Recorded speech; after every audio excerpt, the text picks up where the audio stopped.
I never believed a single night could rewrite the entire story of a person's life, but mine did. And today, I will tell you how an ordinary day in my village turned into a nightmare. A night when shadows moved like demons, when whispered fear became reality, when herdsmen attacked. And my destiny was never the same again. Life in Uduja village was simple, peaceful. Every morning, the sun rose slowly behind the hills, painting our rooftops gold. I woke up to the sound of birds, the smell of firewood, and my mother humming old folk songs. We didn't have much, but happiness lived in our compound. That morning, I was grinding pepper outside when Mama suddenly said, "My daughter, one day you will leave this village and become great. The world will hear your name." I laughed. I didn't take her seriously. How could I? My dreams were small. My world was small. But faith had bigger plans. By noon, the air changed. Rumors began to spread like wildfire. They attacked the next village last night. People are missing. Livestock's gone. Houses burned. Fear settled into our bones. But fear is a strange thing. It makes you hope for the best while expecting the worst. We locked our doors, prayed silently, and pretended everything would be fine. That night, we slept with one ear open. It was around 1:17 a.m. I remember because the old wall clock ticked louder than usual. Then I heard it. At first, I thought it was a dream, but then the dogs began to bark violently. A scream pierced the night. "They are here! Run!" My heart froze. Before I could move, the first gunshot tore through the air. My mother grabbed my hand. "Hide!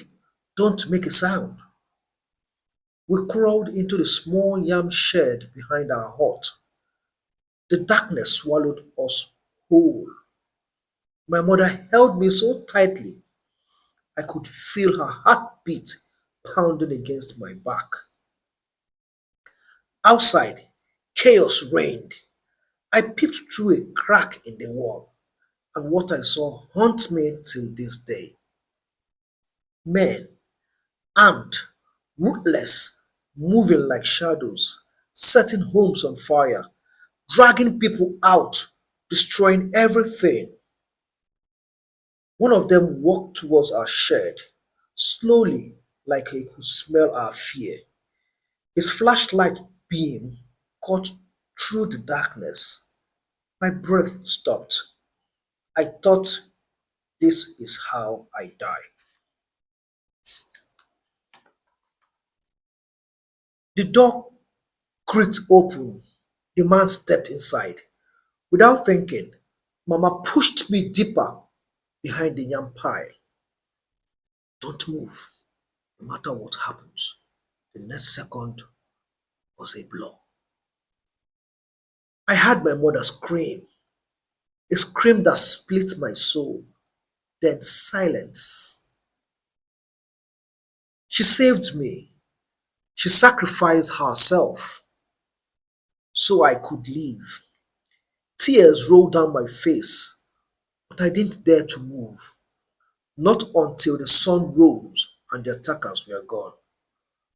When I finally crawled out, our village no longer existed. Smoke hung in the air. Houses were ruins. Bodies everywhere. I found Mama. She was gone. My knees collapsed under me. My world shattered into pieces too sharp to hold.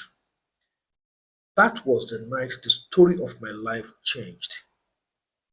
I left the village with nothing but grief and a burning desire for justice. Not revenge, justice. I moved to the city, went back to school, studied journalism, and started telling the stories of the forgotten. Stories of people like murder. Stories of villagers erased in the dark. Stories the world tries to ignore. Now, my voice is my weapon. My words are my shield. And my pain has become my purpose. If you're hearing this, know one thing: tragedy does not end a story. Sometimes it begins one. My name is Ada, and this is how a single night turned me into who I am today.